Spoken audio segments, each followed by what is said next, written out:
Thank you everyone for being here. You're in for a treat.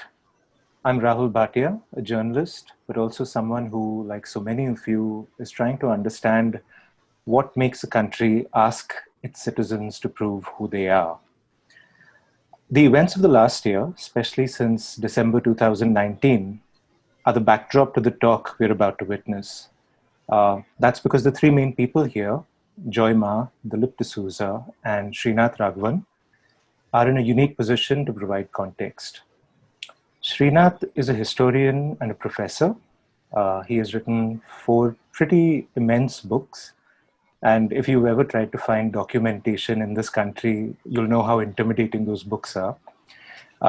One's on foreign policy in the Nehru era, one's on the birth of Bangladesh, a third is about South Asia during the Second World War, and his most recent one is a history of the United States in South Asia. Joy and Dilip are the authors of the Deoliwallahs, which tells us a story that very few people knew about. It's about how Chinese Indians were rounded up and kept in a prisoner of war camp in Rajasthan in 1962. Now, while they were inside, they watched neighbors and friends occupy their land, take their possessions. Eventually, inevitably, you could say, there was an exodus.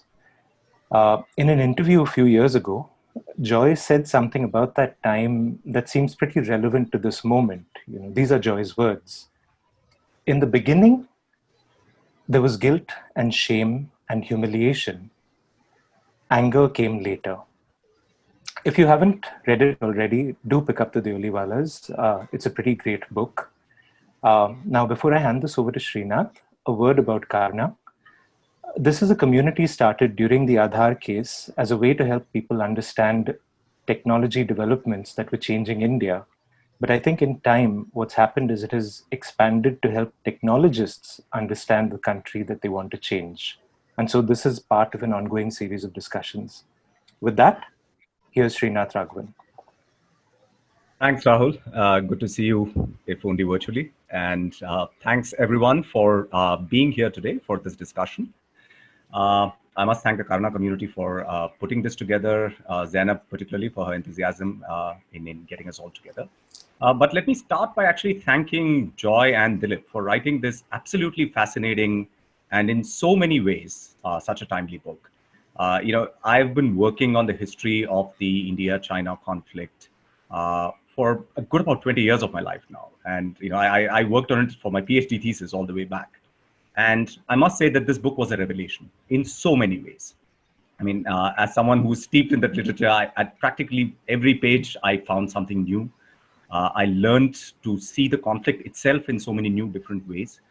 So this is a kind of book which comes in very rarely and forces us to think about a historical issue that we think we know very well in some ways, and provides a stunningly different perspective, which then changes the overall composition of what we imagine the history of that period to be. I must say Deoliwallahs is very much one of those books. But it's a remarkable accomplishment for a second reason, because in some ways we all write history because we want to talk not just about the past, but also to the present. At least that's one of my main motivations in being a historian. And somehow you guys have timed it absolutely brilliantly. As Rahul said, the book in some ways speaks to questions of identity, citizenship, what being part of a nation actually means, in ways that I don't think you could have quite anticipated when you started working out on this project. And of course, we now have another India-China confrontation, eerily in places which still carry the same names of the period from 1959 to 62. So that again provides a somewhat more sober and somber backdrop to our discussion today. So I wanted to really begin by asking the two of you, what the origins of this project were, and how did you think of getting into this? Joy, in your case, of course, this was very much part of your personal story. So perhaps you could begin, but I'd love to get Dilip in to understand how the two of you came together and really started thinking about crafting this book. Okay, I can go first. So for me, it was the 50th anniversary of the 1962 general internment of the Chinese Indians. And what happened was I had gone to India with my husband for a trip to explore some um, areas for another trip. And so I met a friend, and my friend, Kai Fries, said that he was writing a special report for Outlook India. And he asked me, did I know anybody um, who would want to write about it? And it just came crashing down on me because I live with it pretty much, every week, every day. Whenever my mom wants to talk about it, she talks about it. Every birthday, it comes out since I was born in the camp. And so basically what happened is I wrote a first story about it, and then I got connected because I was a little kid when I came out, and all the people who had gone to the camp were teenagers or a little bit, maybe a little bit younger. And so they had formed a group in Toronto, and I went for that Toronto commemoration of the 50th anniversary. And that's where I found that actually um, people were willing to talk, people were willing to do something to commemorate beyond just like having the community meet up. Um, and after that time, Rafiq Elias was doing a documentary, and so we became a part of the documentary. And in 2015, we went to India to show it in certain universities and cultural centers, and that's where I met Dilip. And fast forward to a little bit, a couple years later, there was a demonstration in Ottawa outside the Indian High Commission, and that's where the group presented a letter asking for an apology to the Indian government, and Dilip actually made that trip. I couldn't make that trip, but when we met in the Bay Area, I suggested that we might want to write a story. And the reason is because Dilip actually didn't know about the internment, knew about the war, but not the internment. And I encounter people like that every day. When I say, there was an internment camp in India and people's faces just drop, they can't take it. It's a very heavy revelation. And so I wanted somebody to talk from the other perspective. From my perspective, it's always knowing about it, um, and I wanted to bring another voice and informative voice to the story. I'll turn it to Dilip. So yeah, thanks Srinath for doing this. Really, I want to say that it's a pleasure and an honor to have you talking to us about this. But so for me, like Joy mentioned, I didn't know about this, and as I'm sure a lot of my fellow citizens didn't know about this till about 8 years ago, 2012, when on the 50th anniversary that year, where a Chinese Indian friend of mine came for dinner, and this is what I've written in the book. And out of the blue, she just said, "Did you know that we had done this?" And I thought she was joking. I thought this couldn't have happened, and really it just blew my mind that this had happened, that I didn't know about it, and then I just got interested in the subject. So in later that year, I wrote a long article about it for Caravan magazine, and that's when that article got circulated, I think, among the Chinese Indian community. So I got maybe known in that community a little bit. And then, that's how, as Joy mentioned, when there were this series of meetings in Delhi later in 2015, I went and joined them and went along with them for these meetings. Just to, four of them were talking about their experience in the camp, just that almost the first attempt to get the story out. And I was so glad to be part of it. And then again in 2017, I made this trip to Ottawa to be part of that bus trip to hand over this letter. And then Joy and I started talking about this. So that's my little history. I just want to, curiously enough, the same person who who told me that time about this issue, whom I refer to in the book as Jay, she wrote to me just about 45 minutes ago. And if I can just read out what she said. She says, she just, written to me because she knows Joy and I are going to be on. Maybe she's watching, I don't know. She says, "My almost 90-year-old Bua asked me the other day, half fearfully, if they were going to arrest us and take us to the camp again. I told her jokingly that it's okay, even if they do, we will all go together and they will have to give us dal bhat to eat. And she goes on like that. But I just wanted to say that this fear is still here, and that's a. You talked about this relevance and timeliness of this book totally by coincidence, yes, but in some ways I'm so glad that it is timely, but I'm also so sad that it is timely, because this should never be happening again.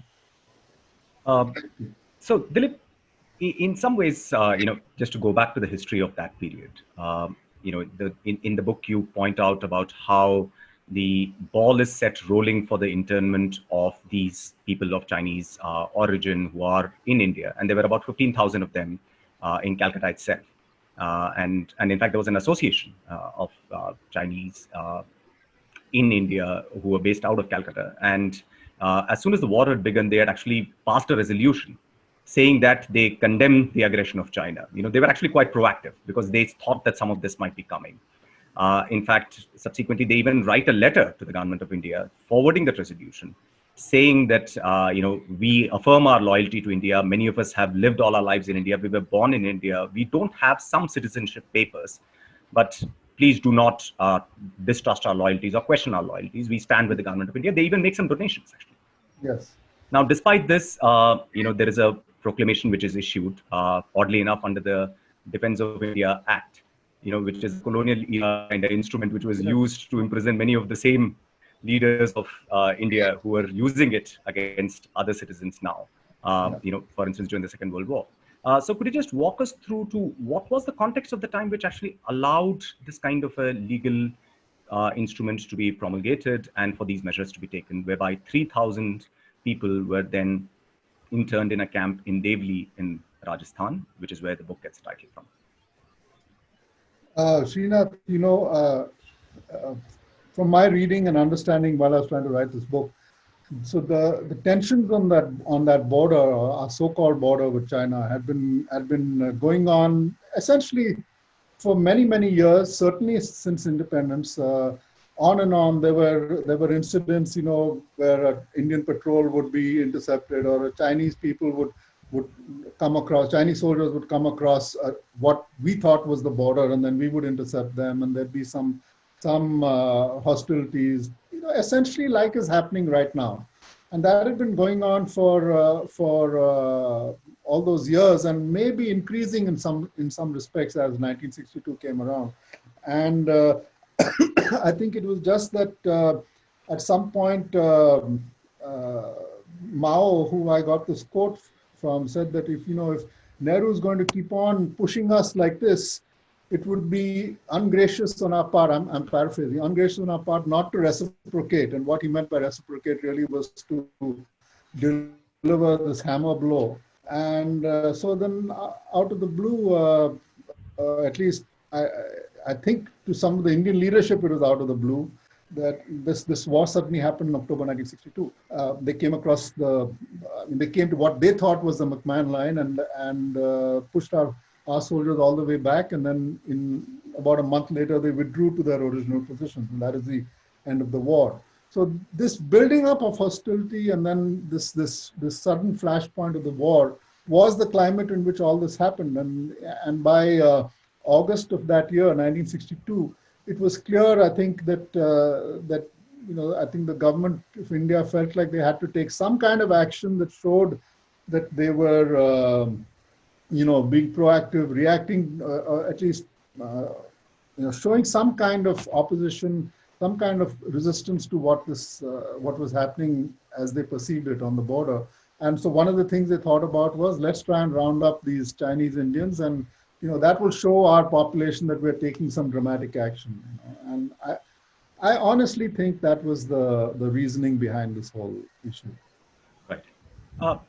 Joy, in the book you mentioned that these people, this Chinese community in Calcutta, had sort of its origins going back all the way to the 19th century in India.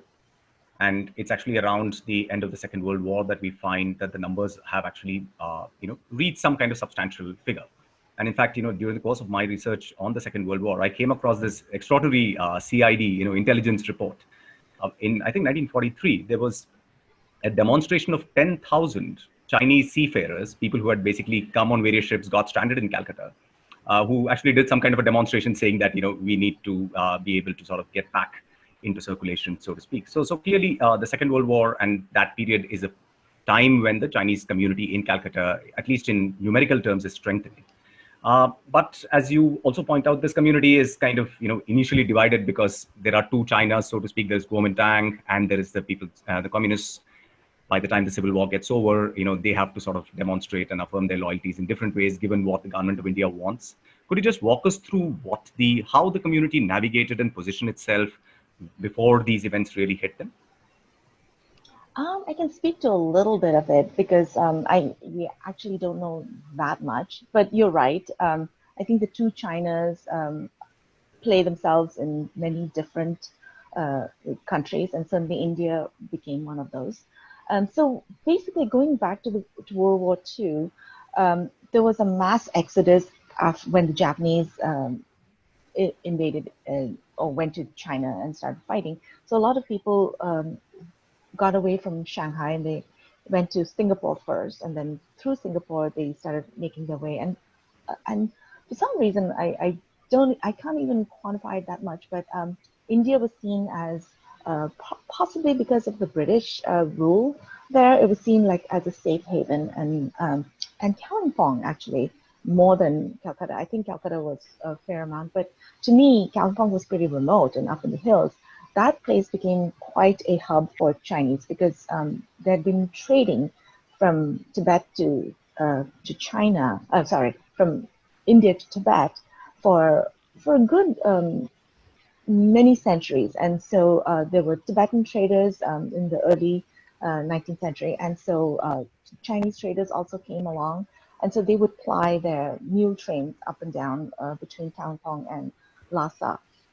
And so Kalimpong became a big hub, actually, and the Chinese schools were formed, right? And so the way it works is the Chinese schools really helped me understand. So the schools are created through donations from the community, right? And so I think it went along the lines of who sided with which group. And there was a Chinese school created in Kalimpong, but I think there were other couple Chinese schools also in Calcutta. And so, so I think what happened was there was one situation where Dilip talks about where there was a neighbor who sort of told on somebody else, and that person got locked up, but that person also ended up in the camp. So there are many other situations like that, but when people got released, I think some of the families were supported by the Taiwanese government because the ones who had to go back or had no choice, they went to China on those ships from the camp. But the people who didn't go and needed, some of them needed aid when they got out, right? Because they don't have businesses, they don't have any savings, there's no work. And so some of the families took that aid. But as far as the other families who you might say were not, Kuomintang families, they were not aligned to any government, as they were just really trying to survive. So I don't know, does that answer your question? Yeah, no, I because anecdotal. Yeah. No, because reading the book, I was struck by the fact that the Indian government had, for all practical purposes, and I'm pretty sure of this, had actually, through their intelligence agencies, used the Kuomintang, connections of some of the Chinese community.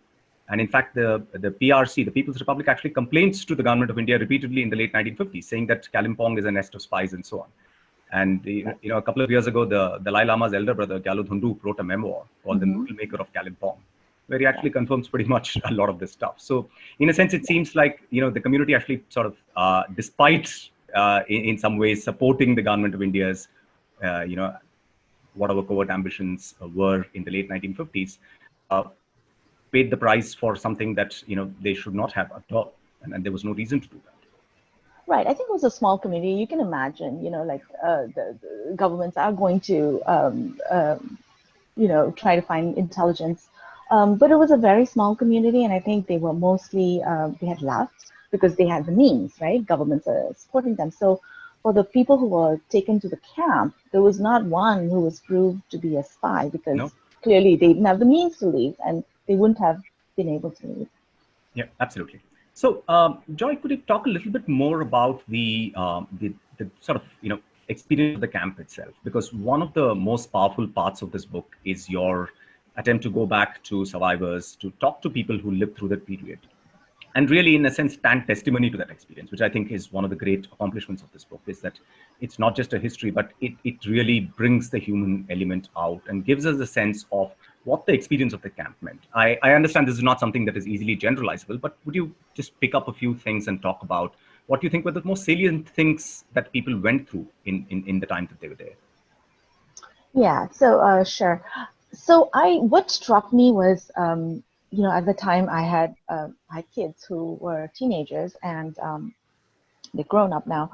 But what struck me was the depth of emotion that these folks had, because they were teenagers when they went in, right? So I write about 7 people, and like about 5 of the 6 of the 7 people were teenagers, and so they would so they lost, if you want to look at it in sheer terms of how it impacted them, education got interrupted. Some never went back to school, and hence never went to college, never graduated, none of that, because when they got out of the camp, they just had to start working immediately to support their families, right? So there was a kid who was 16 years old, 17, 13, 10. They just lost all that school and education. But the other thing that they really felt, what they felt was really important. They really felt betrayed. There's a lot of betrayal going on in this whole story. But as people who had lived in India for so long, they were taken with police cars. The army would come. Even like my mother, when she was released to Calcutta, and they're trying to find a place to put her in, she had like this group of people following her with guns drawn, right? And so they would go trying to place her in a place, and everybody just scattered because they were so terrified. It was very military kind of operation. And so for the kids, it was a deep humiliation, a deep shame for nothing they had done wrong. But these days, when you talk about, when you deal with people, you always tell them you've done nothing wrong. But this is like an old, new concept for those days. And those people, the kids they felt hopeless, right? Because their parents obviously are sitting right next to them. They couldn't do anything to save them. And there's no hope for being released, right? And so actually, when the ships were taking people to China, the amount of the emotions that they went through, right? So some people were relieved that they made a choice to stay in India, so they were happy to stay back. But also, whenever people left, they felt lost and abandoned. And I think the other aspect of it is the abandonment issue. Like the families that stayed there for a very long time, including my family, they were just forgotten. They were told that they would be allowed to return home, but that never happened for whatever reasons. And there were small batches of people who were released, and so for the people who stayed back, it was just the most desolate kind of feeling of not being remembered, and no one was coming to really help them. Right. Dilip, tell me, I mean, while all of this is happening, where is the great Indian constitutional protection system, the legal system? We rarely hear about any kind of legal challenge being mounted to the internment of these people. I understand it's wartime. There are, legislation that the government can pass, but none of the machinery which is there supposedly to protect the rights of individuals, including anyone, whether you're a citizen or not in this country, doesn't seem to have rolled into action at all. What really was happening? Why were we asleep? Well, in February, Joy and I had a discussion about this book in California, because I happened to be there for a few days. And a lawyer friend of mine actually raised this question. He said, when the Japanese-American internment happened in 1942, the ACLU kicked into gear and filed cases and so on. There was this Korematsu case and various different things. And at least there was this challenge to this internment. And he asked, didn't anything like that happen in India? And as far as I know, nothing happened. There was, perhaps it was before the existence of the likes of the PUCL and CPDR and so on, the equivalents to the ACLU. But I think it's just also civil society somehow. Did they acquiesce in this? Much like the Germans acquiesced in the Holocaust. I don't know. I can't help thinking that that's what it was. There was a climate in this country of hostility and prejudice towards this community. And so then when all this action was taken, there wasn't anyone really, at least among civil society, as we like to call it, who was willing to stand up and say something against it. And as for any official machinery, I think they were just too caught up in prosecuting the war, and this was one small aspect for them of the war, and it was just something that had to be done. It may have had a big public dramatic effect. I think that was part of the reason it was done. But there was just no real opposition to this. It's sad to acknowledge that, but I think that's a feature of. It's unfortunately a feature of this country. You go forward, every time there are communal riots. 1984, the killings of Sikhs. 1992 here in Bombay, the 2002 killings in Gujarat. There's never really been any serious effort on the part of authorities to actually stop these things. So it was unlikely to happen, and it didn't happen in 1962 to these people who went to Deoli. No, I think you're right, because the climate of that time, particularly if you read the press and the periodicals, is very strongly xenophobic. Yeah. In fact, some of the coverage is downright racist. There is no other way of putting it. Yes, in fact, there is a very systematic campaign of describing the Chinese in terms which you will only think of as dehumanization, right? Srinath, is being repeated now. People are sending me little, for example, a picture of some statue, maybe in Hampi or one of our Halibid, or I'm not sure where some person is shown, apparently a Chinese trader from some prehistoric times who's stabbing the Indian in the back, and people are saying, look, the Chinese stabbed Indians in the back even then, so we should know that these things happen. It's not new. It's not changed. But if you would say that there is anything that we should learn from this history, what should it be? That this kind of this prejudice doesn't work. I mean, it sounds trivial to say, but I think that's what it is.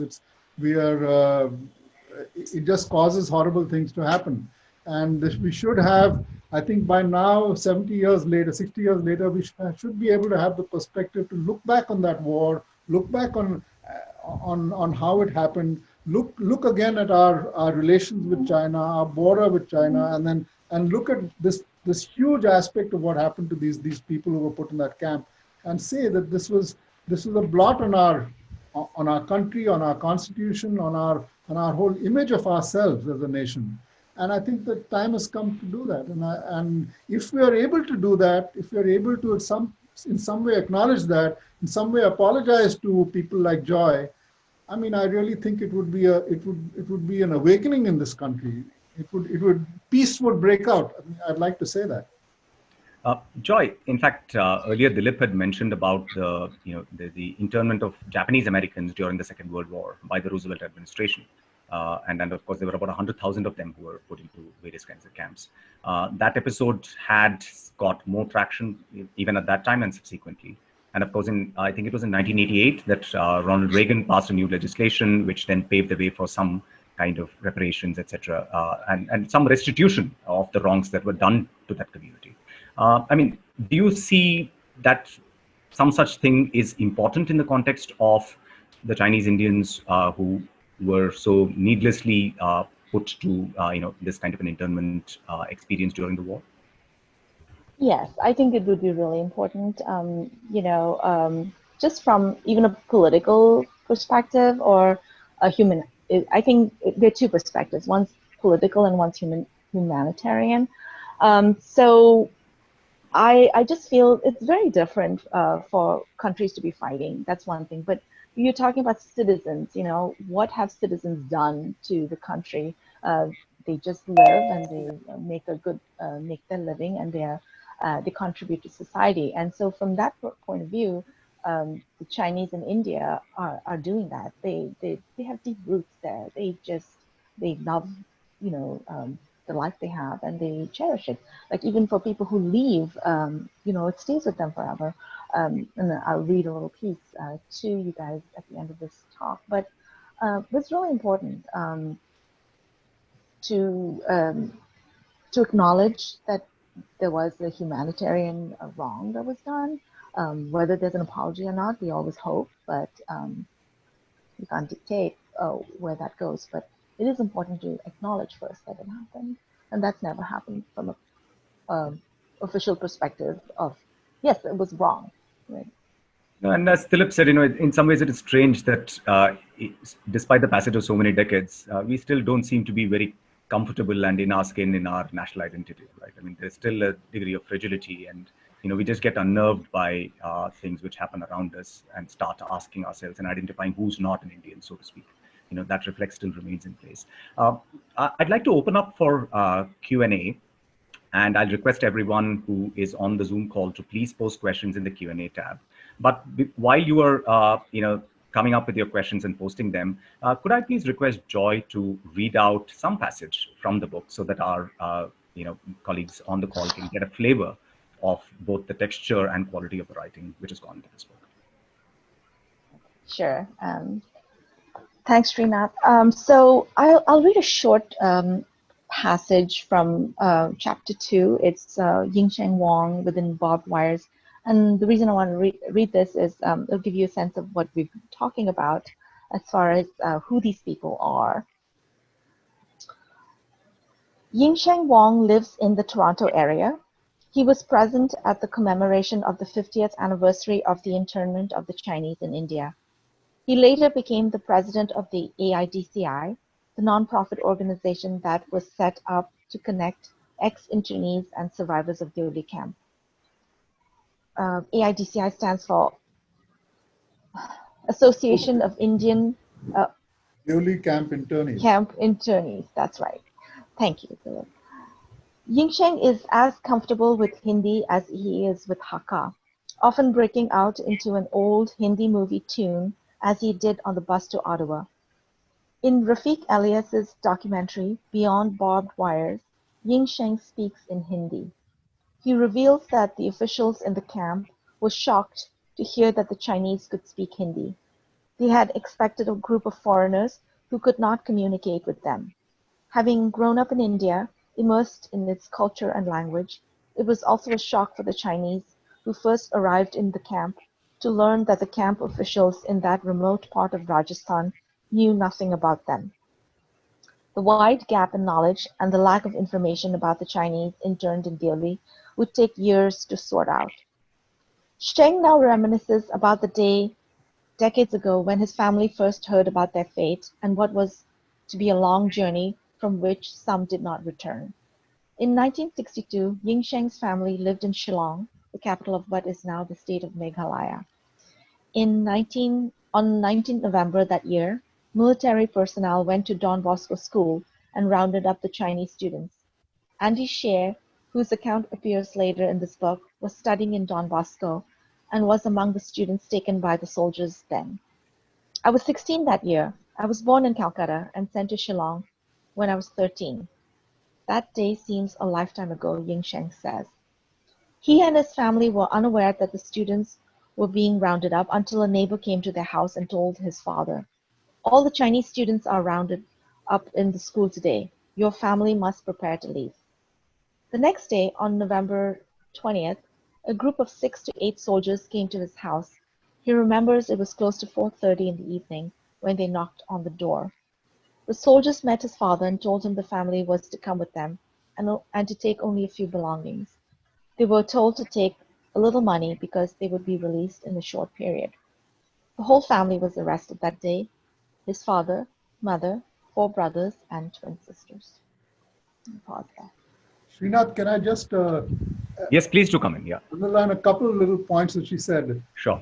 One is that she mentioned these dates, November 19th and 20th, where Yingsheng Wang's family was picked up. So that's interesting because if you look at the history of the war lasted, actually ended on November 20th. So the fact of this Deoli internship is that most of the people were picked up and sent to the camp after this war was over. And people like Joy spent 5 years in that camp well after, I mean, there's 5 years when there was no war, after the war. So that's something that to think about. Why were we keeping, why did we put these people into the camp after the war was over, and why did we keep them there for so long? The other point I wanted to, because I just love telling the story. As you know, I started the book with it. Uh, Joy mentioned about how Ying Sheng Wang was in this bus to Ottawa and he sang this song. So, you know, this, I think it needs to be told the bond that India, I mean, these people still have with India all these years later. And that shows, it sort of underlines for me the injustice of what happened to them. Because we were on this bus going from Toronto to Ottawa, and then somebody said, because I think Ying Sheng Wang is was known to have a nice voice, and so they said, you know, please sing us a song. And here I am, the only guy who's not part of the community, thinking he's going to sing a Chinese song. That's my stupidity at work. And what does he break out into? He starts singing Ajib Dastan Hai Ye. You know, it's a song from, when is it from? 1962 or something. So about the time he left. He's singing this Bollywood song, and he sings many other Bollywood songs on this bus to Toronto. Shows what, it's not just that he speaks Hindi, but he has this deep love, deep bond with India. Okay, so we have a question here from Tarangini, and Zainab tells me that it is the historian Tarangini Sriraman, whose book I have read, which is a history of citizenship and identity in India in terms of documentation. And you know, it's a fascinating piece of work. And Tarangini is asking us to reflect on the question of saying, you know, what were the other kinds of persecution and discrimination that happened against the Chinese Indian community beyond the internment? I mean, can we talk a little bit about, you know, if we take this particular episode, obviously there must have been various other forms of what she calls everyday microaggressions, which must have happened at a social level, perhaps even at an official level. Could we talk a little bit about that as well? Joy, you want to go? Yeah, I think, you know, some of it you can chalk to just kids being nasty. So when I was in Calcutta, you know, it wasn't often, but once in a while I would get racial slurs thrown at me, right? And so that was in Calcutta. I remembered it, so obviously it made a mark. But I think the stigma of the camp stayed for a long time. So when people released to the camp, from the camp, um, my mother didn't want to go associate or like pay social visits to people because they were really afraid that we would bring the stigma along with us. So that was happening in part. And all the most of the Chinese stayed in the Chinatown or Tapa area. But, you know, I think on a day-to-day level in Calcutta, people mingled and they were friends with their neighbors. But the camp wasn't very far away, as in those who were not taken uh, were always dreading the knock. You know, like right now, everyone is afraid. But even after the internment, normal, regular people would be afraid. And they would talk about it. They'd feel guilty that they weren't taken. It was very complicated. But as far as microaggressions, you know, it happens on a daily basis. There's name calling. There is, you know, if you don't speak the language well, like you don't speak Bengali well, you might get, you know, taunted by it. But I'm just trying to think.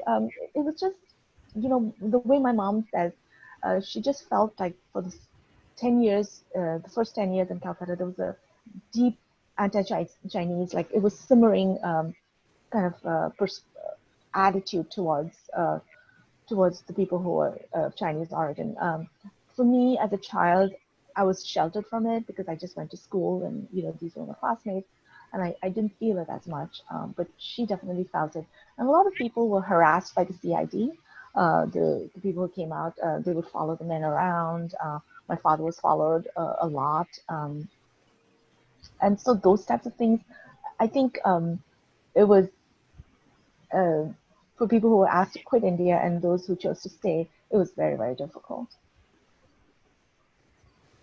Okay, we have another historian on the discussion here today, who is my friend Cherry from Jawaharlal Nehru University, now resident in Bombay, I believe, who says that many of the Chinese interns interned in Devli were identified perhaps because they also had lucrative businesses, which were then taken over and sold to Indians. So the process of interning and identification itself perhaps was driven by things which were not necessarily at the national security level. I mean, at the highest level, yes, you're right that, perhaps a decision was taken to send a message out, but perhaps, there were other kinds of issues which played out in a more local setting as well.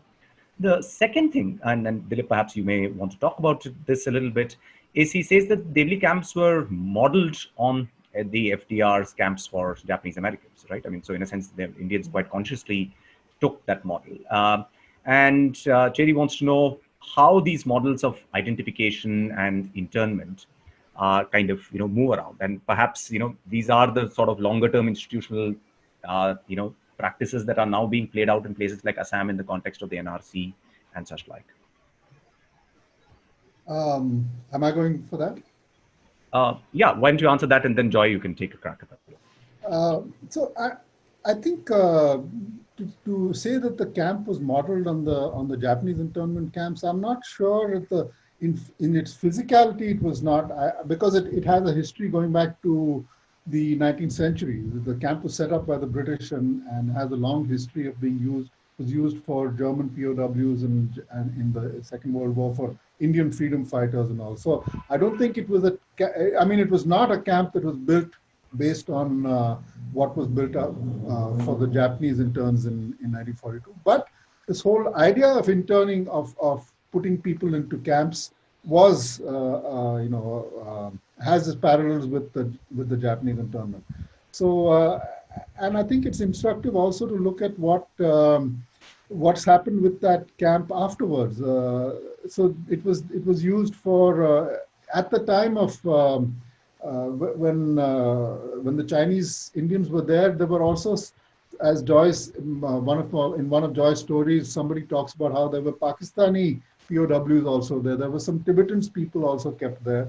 But in later years, it became a training camp for our paramilitary units. And for the last many years, it's been a training camp for the CISF, the Central Indian Security Force, which is the people who check us at airports and so on. The reason I mentioned that is because what I found really interesting was that there used to be a history of the CISF, of this camp on the CISF website, which mentioned the Chinese Indians being there in just 2 lines, and it said something about how at in the early 60s or something, there were 3,000 people put in this camp, and it was called Chinese camp. And there's no mention, I like to point this out each time, because there's no mention of the fact that these were Indian citizens, Chinese Indians. So, you read this and you'd wonder who were these people. And I think you were meant to wonder that, because you were not meant to ask, you're not meant to know that they were actually our own fellow citizens. So, I mean, that's the history of that camp. Yeah. No, and I'll just say that, there is a bit of a prehistory as well. During the Second World War, again, German citizens who were in India at that point of time, for whatever purpose, were rounded up and put into these camps. Yes. In fact, Rajmohan Gandhi, who's on this call, mentions in his biography of Rajaji that, Rajaji himself, took such measures as the premier of Madras presidency at that point of time. So in a sense, there is a institutional precedent to these kinds of things, just as there is an institutional continuity afterwards as well. Yeah. And in fact, I came across a wonderful set of watercolors by one of the German internees. They somehow landed up in the Imperial War Museum. It's absolutely moving to see how that person sitting in that camp has captured everyday life. I mean, I can well understand what Joy is saying. But Joy, do you want to talk a little bit about what is the kind of role? And in fact, we have Usha Gandhi, who's asking a related question about whether there was any method to this, or were just people picked up, rounded up, because there's a 15,000 strong community, about 3,000 people were interned. Cherry has this hypothesis that perhaps there were other kinds of local political economy reasons for wanting to, commercial reasons for wanting to send some people off to these camps and so on. I mean, could you speak to some of those questions? Yes. So, sorry, that sounds in my eyes, but so basically, I think what someone said previously, that certain, like, big businesses were targeted. That was certainly the case in my family. My family had a very big construction company in the Alipurduar's area, and so that completely got destroyed. So that was one piece of it. But the other thing, sorry, I'm getting a little bit distracted with this sunlight. But the other thing I wanted to talk about was someone asked, was there any method of to the madness? So, so the way it worked for our company was we had a lot of carpenters from who were from China and who had been living in Hashimara for like decades by then. So they had married local women. So when the general internment happened, the carpenters were picked up first. Our family was picked up like a month later, and so only the men were taken. All their wives and children were left behind. And my grandfather ran a very sort of paternalistic kind of company where they just took care of the wives and the children. And he promised all the carpenters who were locked up that they would take care of them. So that was one way it happened. It seems to me that from the people I spoke to, the people in Assam and Kalimpong and Darjeeling, the whole family was taken, right? Um, like all the children and so on. But in Calcutta, um, I'm told by my mom that a lot of the men were just picked up. Like there would be two brothers, or like uh, from the big tannery factories, they would just take the men. And so these men had to figure out a way because they couldn't cook for themselves. And so like you hear all these stories, right? So they'd attach themselves with a family who, you know, would cook for them, and then they would share whatever they were given. But I'm digressing a little bit so from this, but I also wanted to talk about there was no method to the madness, right? And so and I mean it in like an operational point of view. Wanted to talk a little bit about it. So even if the camp, the people in Deoli had taken the Japanese internment just like a playbook and tried to play it out, it did not work that way. They were just not staffed to even register the people. Like everybody had to have a registration. Everybody, like you're processing 3,000 people. The food supplies were not there, and there was absolutely, besides just taking care of like living and eating, there was nothing if you were to talk about the playbook from the Japanese camps. There was no entertainment, there was no school, there was no any other social kind of activities. I think the Japanese internees, they had a lot of that. You know, they had activities, even though it's probably horrible and very depressing to do it, but there was nothing for the daily internees. Right. We have another historian, Kunalji Roy, who's actually writing his PhD dissertation on Kolkata Chinese. A lot of historians to Srinath. Sorry? Yeah, I know. It's a tribute to your book that you've gotten so many of us who are otherwise loath to do anything else on a Sunday evening out in force. So, you know, I'm glad my tribe is flourishing and that you give us opportunities like this. So, but Kunaljeet is asking, he has also interviewed a lot of, Indian Chinese in Kolkata, a few in Makum, Tinsukia, and he has read the book closely. And he says that one of the things which is to him very striking is how even now, the community is very sort of cagey about talking about these events, perhaps because they still fear that they could be presented as the other and in some ways victimized, especially in the context of what's happening with Corona and so on, right? Yeah. So that's one particular question. And then we have another question here from Akshay, who was saying that, so what have the survivors of this internment demanded so far? I mean, have they actually demanded a formal kind of apology or reparations, restitution of any kind? So could we talk to both of those questions first?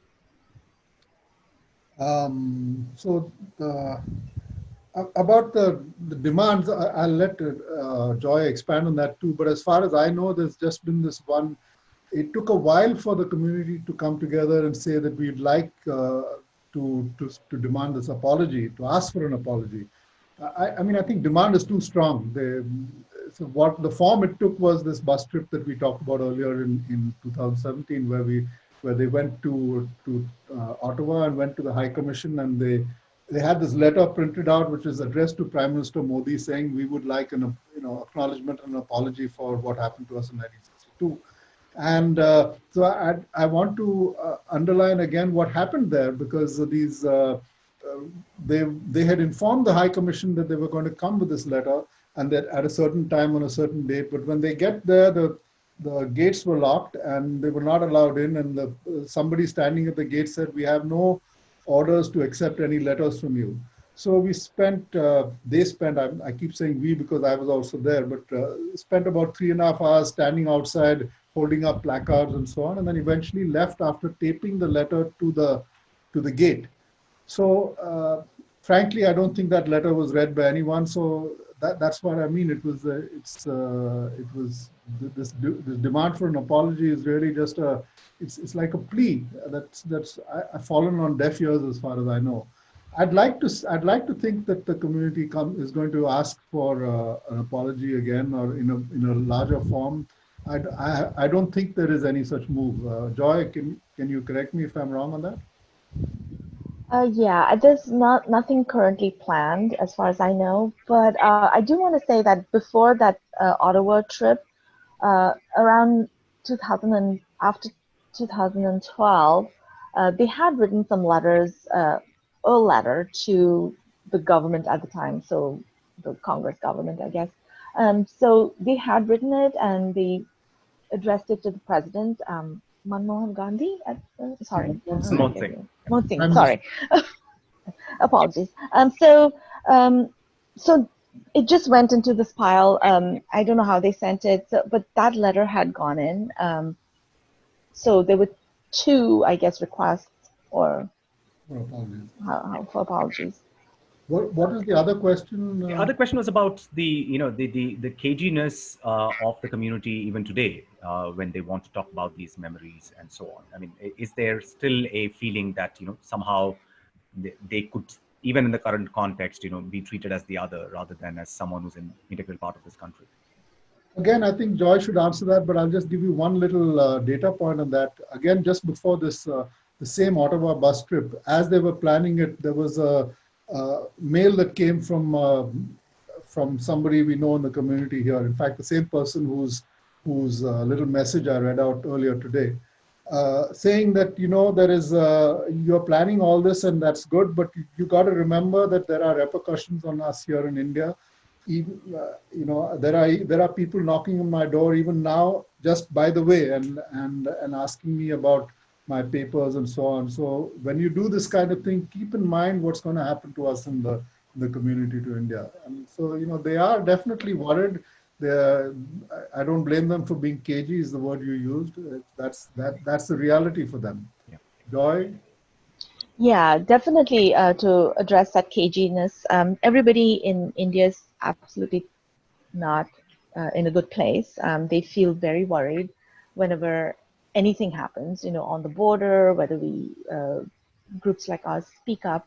So we have to be very careful and very aware of what they're going through, because right now it is very difficult for them. So so there's that, but also people are exhausted about the subject from among the internees, because like nobody knows about it, right? So the book actually helps get people who ask some questions a little further along, because if not, then they would have to address everything. So, and they're a little bit more elderly also, so there are only a few people who are willing to talk at great length if they haven't already been recorded in books or thesis and all that. So the community is not that big either.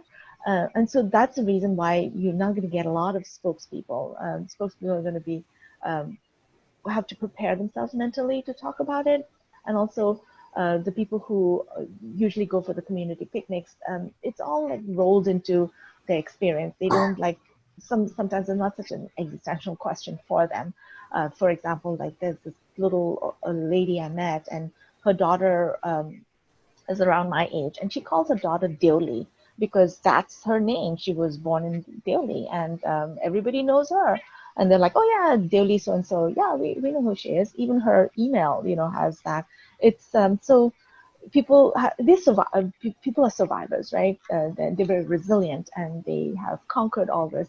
And so sometimes they don't want to talk about it. Like for example, I'm drawing it to a little more contemporary things, BLM, Black Lives Matter.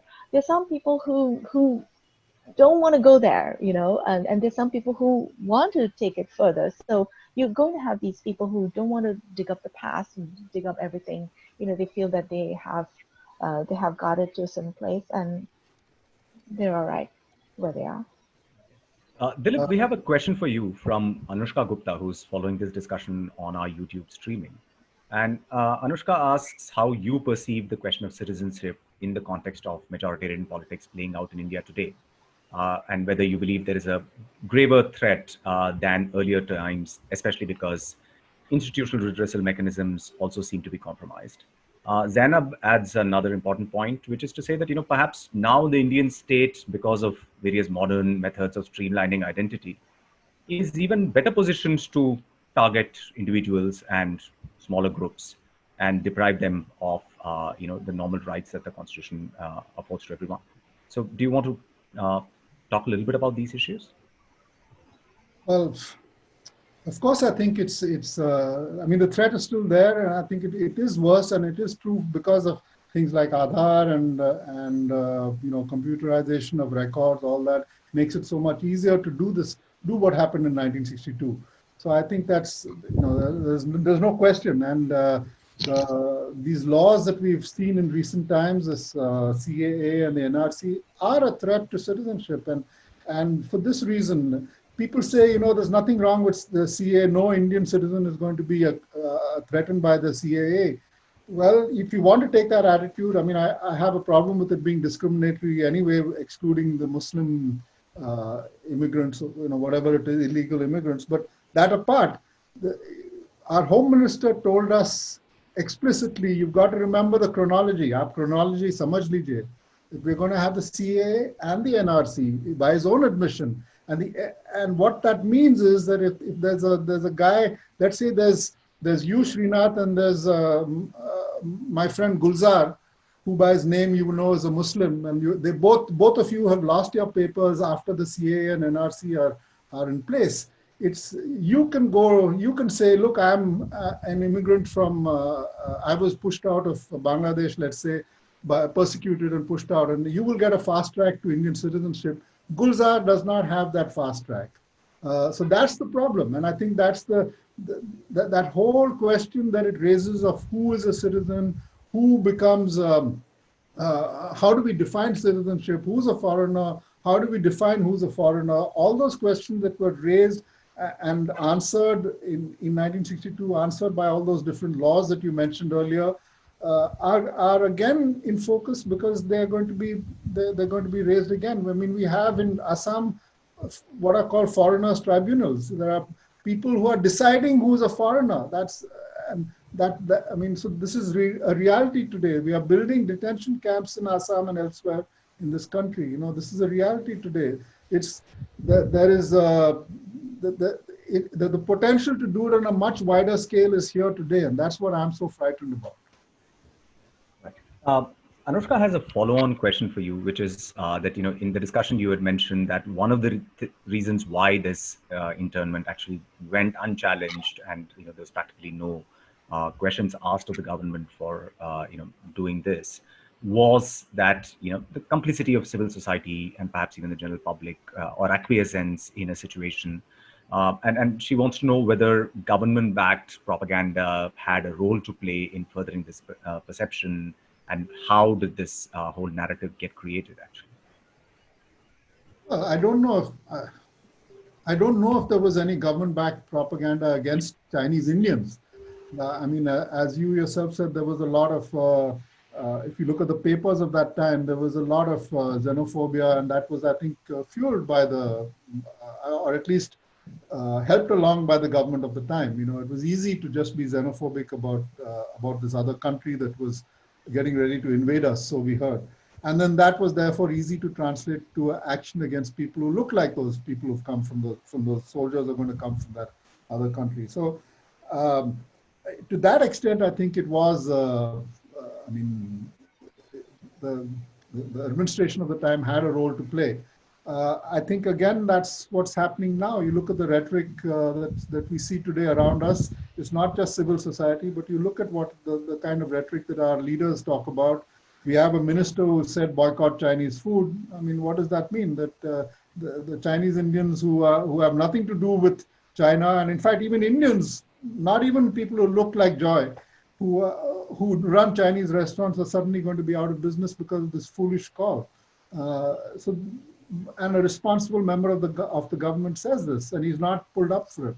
So, I mean, we have to be aware of that these things have a history. They have a roots in our governments. I mean, this prejudice has roots in the policies and actions of our governments.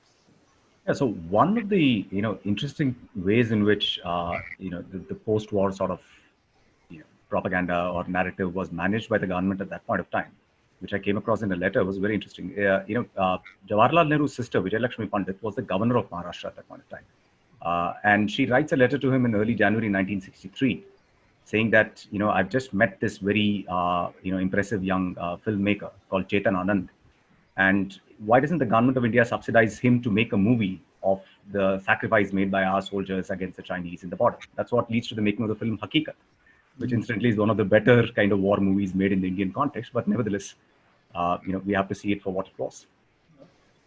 Well, I don't know, maybe there are movies being made now, will be made about the sacrifice of those poor 20 soldiers who died in Galwan. Yeah, I'm told Ajay Devgan has already been lined up or some such thing, but I can't vouch for it. Anyway, Joy, I want to sort of go back to the story of what happened after the internment experience itself, because as you said, some people opted to go to China, which, as you say, in this country was as foreign a country to them as anything could have been. They might as well have opted to go to Rwanda, as what you write, which I think is very appropriate. But a lot of people opted to stay on. So one of the questions which Tarangini has asked, following on your earlier responses, was, how did the question of citizenship for these people get settled? For those of them, who needed official Indian identity now, was this forthcoming? Did it take time? What is the experience? I mean, do you know anything from the experience of your own family in navigating this particular situation after the experience of internment itself? So I can speak to what one of the internees did. He was Stephen Wan. So for him, he came out of the camp.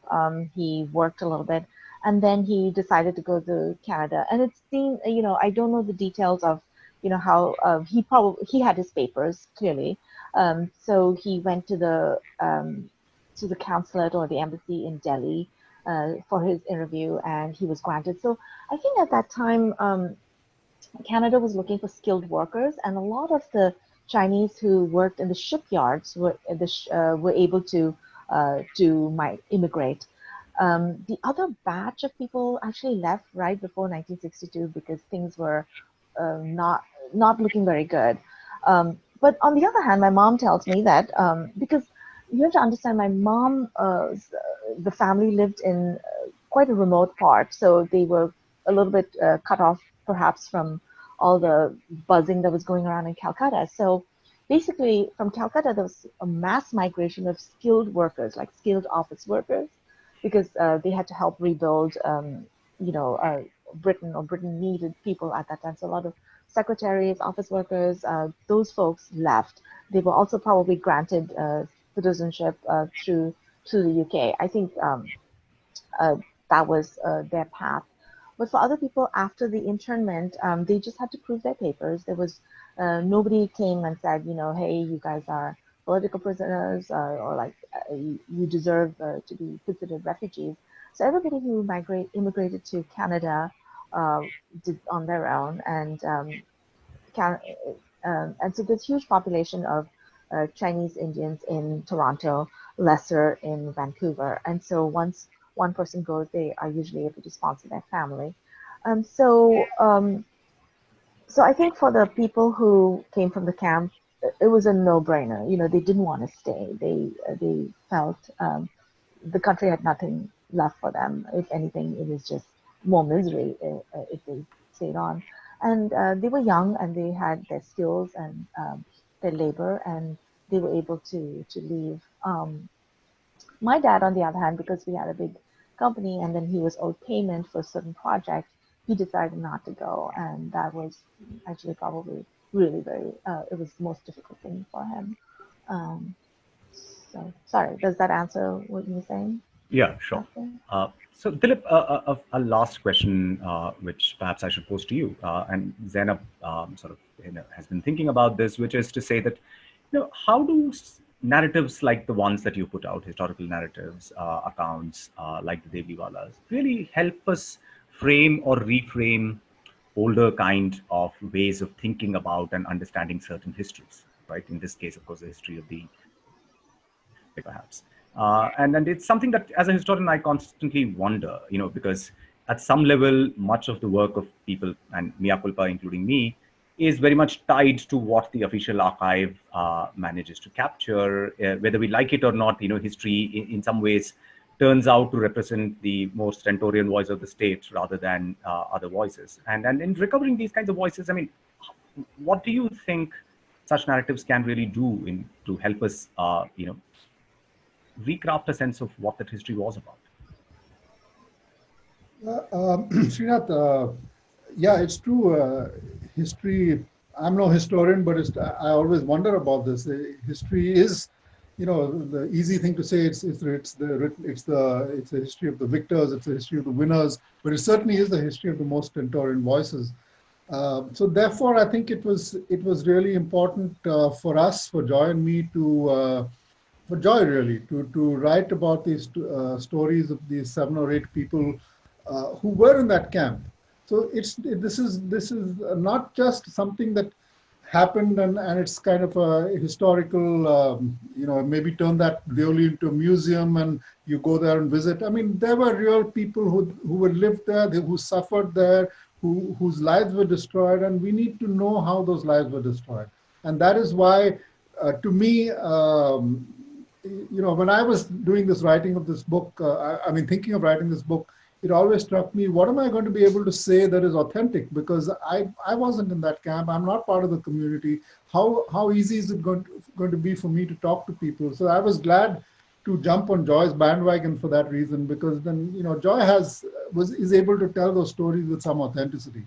And the function that this book and telling these stories plays today is that we have so cleanly wiped out this memory from our collective memory in this country. Nobody knows that this thing happened. I didn't know, and with some pride, I like to think of myself as a knowledgeable Indian, and I didn't know that this had happened. If I'm like that, how many more are there like that in this country? And I think I really want this book. I really want these stories to really hammer at that forgetfulness, that amnesia, and to tell us that this is what happened in our history. Let's confront it. It's 60 years on. It's not going to harm us if we confront it.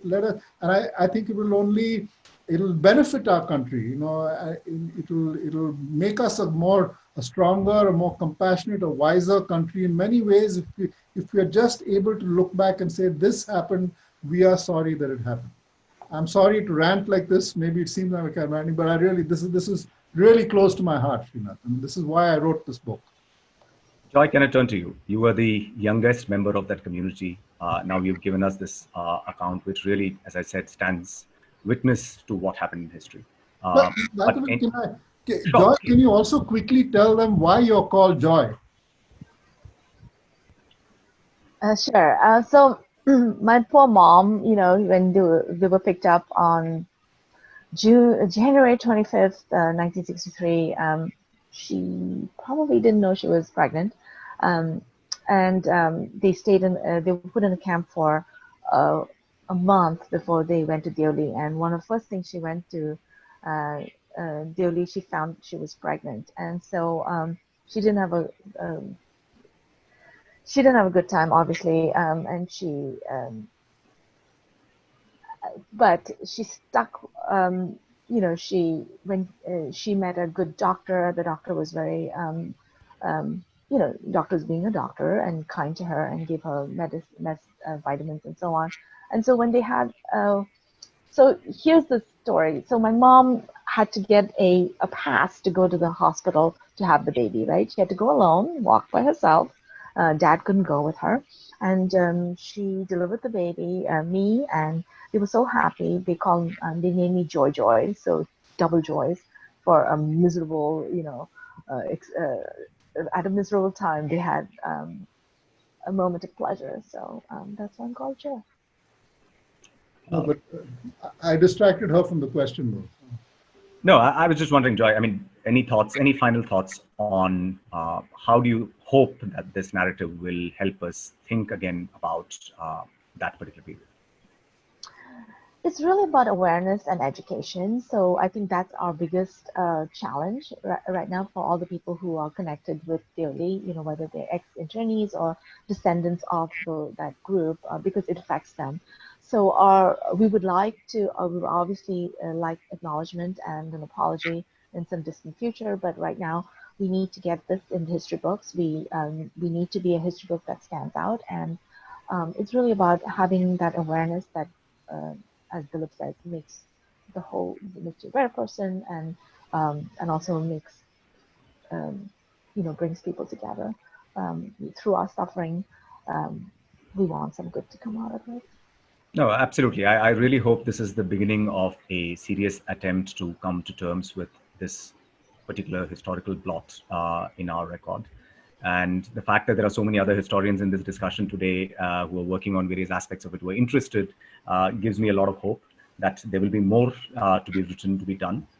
But you people have really put this issue on the map. Thank you so much for writing this book.